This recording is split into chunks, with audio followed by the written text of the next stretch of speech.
All right, before I get into this wild article, let me show my debut novel, Gods and Goddesses, Children of Ragnarok here. Gods and Goddesses, Children of Ragnarok here is a mature dark fantasy that focuses on a divine family, specifically the Godlings, or again, the Children of Ragnarok here. The Godlings grow up throughout the book and are taught how to become deities, basically to protect the world from any sort of evil. Meanwhile, while that's happening, a Wraithblood lurks in the darkness, plotting to basically cause mayhem for the world. It's a 596-page book. There's several illustrations that are not safe for work. Again, it's not for kids. And if you want to buy paperback, it's $16. Kindle limited, basically for free. Or on Kindle, it'd be $9.99. If you want to look at a sampler of it, the sample basically is going to be from the prologue to the second chapter, I believe. And I just encourage you all to give it a try. And I thank you in the near future if you want to support me. Okay, so on to the next thing that I also want to show a little bit and also bring attention to. I am working on another mature dark fantasy, but it's a comic that focuses on two entities that have been waging war against each other for centuries. This comic is called Nightfall Eldritch. This is the first chapter, and this is the safe for work version. My boy Naviris Watcher is a talented artist. He put a lot of work into this, and we just wrapped up the prologue of the first chapter, and this updates every week on specifically on Sunday. So that's when the new pages go up, is Sunday every week. So just want to show you guys a little preview, and y'all can check this out on my Twitter or my X, whatever it's called nowadays, y'all. I'm trying to keep up. It's pages 4, 5, and 6. Again, safe at work version. And 7, 8, 9. If y'all want to go over to my Twitter or X and give it a like and share it, hey, I appreciate it. I have a lot planned, a lot to come in the near future. So, alrighty, that's it for that. So, I seen in the news lately, basically on Twitter, X, whichever, about this guy not allowing his daughter to date gamers, and I kind of got flashback toward it from like the Jack Thompson days. If y'all don't know who Jack Thompson is, Jack Thompson was the guy, the politician against GTA, really. Basically saying video games cause violence and that GTA was influencing young boys to commit violent crimes and all that. I'm basically baseless accusations, y'all. So without further ado, here's the article. It's on Niche Gamer. This was, dude. Uh, Here we go. Conservative pundit Glenn Beck bans daughters from dating gamers. Okay, I thought it was more. I thought it was just one. Conservative radio host and owner of Blaze TV, Glenn Beck, has recently been causing controversy by once again making statements against gamers. I never heard of this guy until now.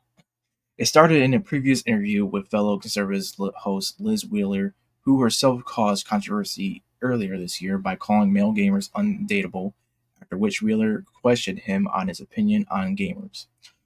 Beck readily agreed with Wheeler, saying that he has banned both his daughters, one of whom is only 18, from dating gamers. He went even further later, saying, "I wouldn't allow my daughter to date a man who collects figurines either," calling both hobbies equally weakening to what it means to be a man. With with the initial interview getting ratioed on social media platform X, Beck continued making anti-gamer statements comparing men who play games every day to women who are addicted to TikTok. He's not. Look. There can be a fair argument made right there. There could be a fair argument made. He continued making disparaging statements on his radio show throughout the week about weak men who, in his view, were so obsessed with playing video games that they weren't noticing the people trying to plug everyone into a video game against their will. This is referring to a conspiracy theory that Mark Zuckerberg and other elites at Silicon Valley are plotting to enwrap the world in a Ready Player One style simulation. Glenn, Be- Glenn Beck's opposition to video games as a hobby have come as a surprise to new fans of his, but old listeners to his radio program know that this is nothing new. Glenn Beck's distrust of games goes as far back as at least 2008, where he slammed. Oh, here we go. Where he slammed Grand Theft Auto 4 as a violent propaganda. I'm literally just now reading this article for the first time. I hit it way too on the nose with that. You might as well say he was with Jack Thompson. You might as well put Jack Thompson in this as well. At that time, he accused leftists of trying to scapegoat guns for school shootings when it should be video games that are targeted by federal regulators instead. And in 2014, Glenn Beck accused Watch Dogs of teaching kids how to hack due to the fact and that he plays a hacker in the game. Dude, hacking has been. Dude, what? No, dude.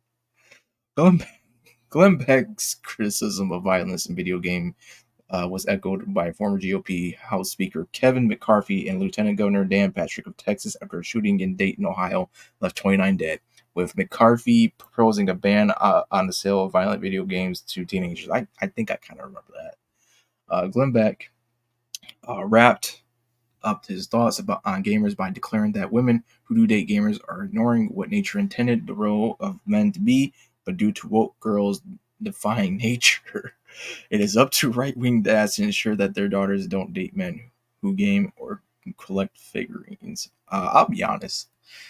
Uh, you know, the people who collect stuff, the guys who collect stuff, figurines, look, I got no problem with that. I got my own little stash. Not figurines, but particularly books, manga, uh, graphic novels. I got all types, dude.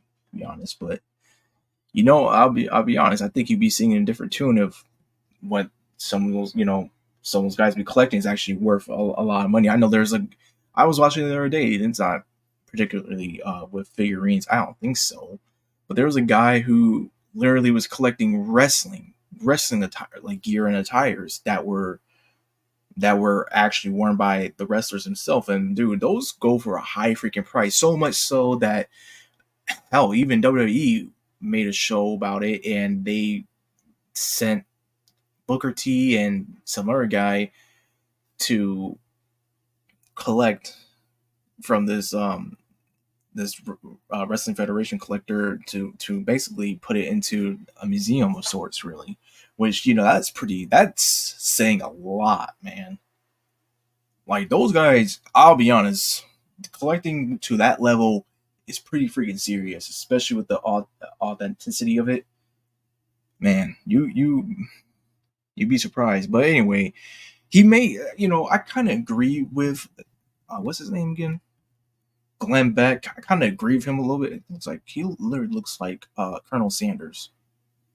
I'm not trying to roast the man at all. He just, wow. Okay. Anyway, you know, there comes a point in time where it does become an addiction, and I should know because back back when I was younger, at least around like 2008, 2009, during those hectic years, I was constantly gaming. It was to the point where I wasn't focusing on school, and I was just basically failing every, uh, I'm sorry, every aspect of my education, really. And it's because that was due to laziness, being slothful. And it took my dad to basically put a, let's just say, basically tell me to get my stuff together and that he, from now on I'll only be allowed to play games during the weekends. So I'm not saying most of these guys are like undisciplined or anything, but it is a serious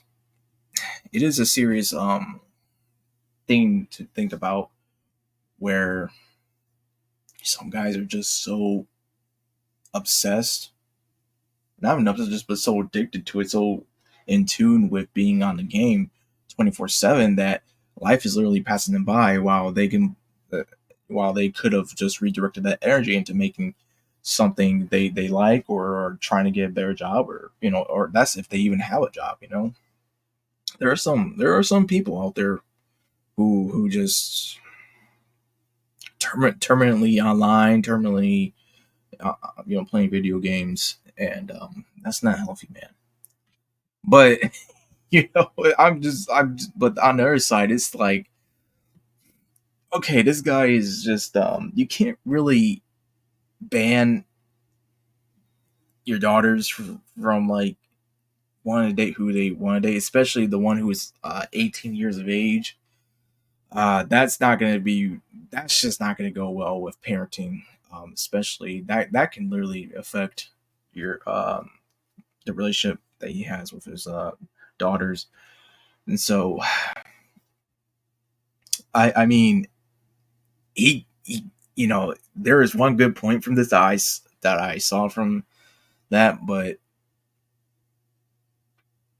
it's just the rest is like, okay, we're getting to some territory that is just a little too out there. But the whole the weakening men and all that, that's look, man, everyone is allowed to have their escapism. Just be glad that your daughters, you know, are you will will never be with someone who's doing drugs or selling drugs or stuff like that. And that's not me like trying to justify things. It's just a fact. It's just a fact of like, hey, look, it could always be worse. And I would even prefer to actually, I don't know where. I can't even explain to y'all like where this all came from. I don't. The best I could think of really was the Satanic Panic back in like the late '70s on to the '80s with D&D.